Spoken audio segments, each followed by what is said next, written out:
Hello বন্ধুরা, আমাদের কাছে আজ আছে টিভিএস এক্সেল 100 BS6। এ দেখো চাবি অন করছি, এই যে চেক ইঞ্জিন লাইট জ্বলছে। এই যে আমাদের টাঙ্কিতে তেল কম আছে তো লাইট দেখাচ্ছে। এই যে এটা আমরা সব খুলে রেখেছি। এ দেখো স্টার্ট দিচ্ছি, তো স্টার্ট দিলে স্টার্ট হয়ে যাচ্ছে। এর কিছু দূর যাওয়ার পরে 1 কিলোমিটার যাওয়ার পরে বাইকটা টানছে না, স্লো হয়ে বন্ধ হয়ে যাচ্ছে। এবার কিছুক্ষণ দাঁড়ানোর পরে বাইকটা আবার স্টার্ট হচ্ছে। তো এর যে প্রবলেম, বাইকটা কিছুক্ষণ দাঁড়ানোর পরে স্টার্ট হচ্ছে, আবার কিছু দূর যাওয়ার পরে আবার বন্ধ হয়ে যাচ্ছে। তো 1 কিলোমিটার যাওয়ার পরে বন্ধ হয়ে যাচ্ছে। তো এর যে কারেন্ট লাইন আছে, প্রথমে যে কারেন্ট লাইন চেক করে দেখব কারেন্ট বের হচ্ছে কি না। এখন স্টার্ট করছি, এখনের কোনো স্টার্টে কোনো প্রবলেম নেই। তো কিছু দূর যাওয়ার পরে বন্ধ হয়ে যাচ্ছিল। তো এই যে আমরা যে কারেন্ট লাইন আছে, কারেন্ট লাইন চেক করছি। তো এই যে প্রবলেমটা, এটা BS6 BS4 সব গাড়িতেই হয়ে থাকে। কিছু দূর যাওয়ার পরে বন্ধ হয়ে যায়। তো কিছু দূর যাওয়ার পরে বন্ধ হয়ে যায়, ওটার তেল চাবি প্রবলেম থাকলে, তেল চাবিয়ে তেল না বেরালে বন্ধ হয়ে যায়। তো এটার যে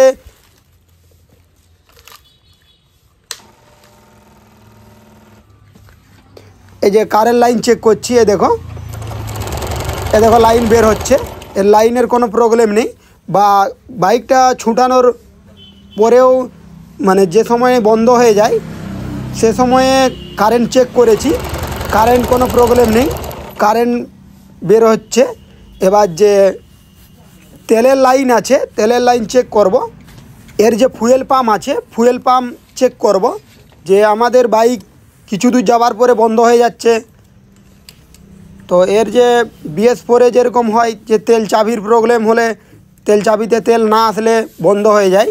তো এর যে ফুয়েল পাম্প আছে, ফুয়েল পাম্পে তেল বেরাচ্ছে কি না চেক করব।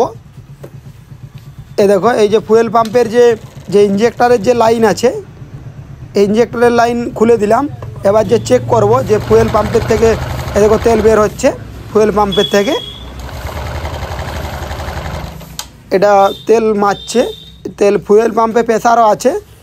তো এর যে পাম্পের যে লাইন আছে, পাম্পের লাইন খুলে দেখব যে ফুয়েল পাম্পের তেলের যে পরিমাণ ফুয়েল পাম্পে আসে, তো পরিমাণ ঠিকঠাক আসছে কি না চেক করব। এ দেখো এটা যে ফুয়েল পাম্প থেকে যে ট্যাঙ্কিতে যায় তেল, এবার যে ফুয়েল পাম্পে যে তেল আসে যে পাইপটাতে, এই পাইপটাতে যে ট্যাঙ্কিতে বোতলে ধরে নিচ্ছি। এ দেখো যে ফুয়েল পাম্পের যে ফিল্টার আছে, এই যে ফুয়েল পাম্পের ফিল্টারে নোংরা জমে গেছে। তো এই ফুয়েল পাম্পের ফিল্টারে নোংরা জমে যাওয়ার কারণে বাইকটা বন্ধ হয়ে যাচ্ছিল। এই যে এবার যে ফুয়েল পাম্প আছে, ফুয়েল পাম্পের যে ফিল্টার, এ দেখো ফুয়েল পাম্পের ফিল্টারে প্রচুর নোংরা জমে গেছে। এটা নোংরা জমার কারণে এর ফুয়েল পাম্পে তেল যাচ্ছিল না।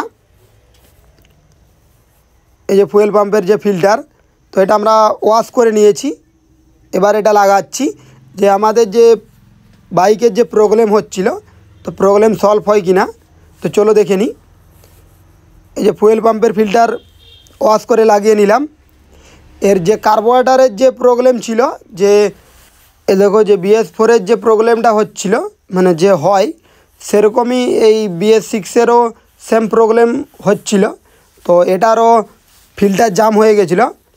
এবার যে এক্সেল 100 আছে, এটা স্টার্ট করে দেখব যে আমাদের যে প্রবলেম হচ্ছিল, কিছু দূর যাওয়ার পরে বন্ধ হয়ে যাচ্ছিল। তো এই প্রবলেমটা সলভ হয়ে যাবে। এটা তেল যাচ্ছিল না বলে বন্ধ হয়ে যাচ্ছিল। এ দেখো এর কারণে বন্ধ হয়ে যাচ্ছিল, তেল যাচ্ছিল না বলে।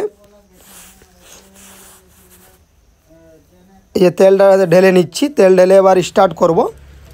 এই যে চাবি অন করছি, এই চাবি অন করলে যে চেক ইঞ্জিন লাইট জ্বলছে, এই যে অফ অন করে নিচ্ছি। 4 থাকতে 5 বার অফ অন করব। এই যে স্টার্ট করছি, দেখো এই যে স্টার্ট হয়ে গেল। এবার যে কিছু দূর যাওয়ার পরে বাইক যে বন্ধ হয়ে যাচ্ছিল, আর এই প্রবলেমটা হবে না। ওই যে ফিল্টার আছে, ফিল্টারে নোংরা জমে যাওয়ার কারণে এই প্রবলেমটা হচ্ছিল। তো ভিডিওটা এই পর্যন্তই। পরের ভিডিও দেখার জন্য চ্যানেলটির সাথে জুড়ে থাকুন।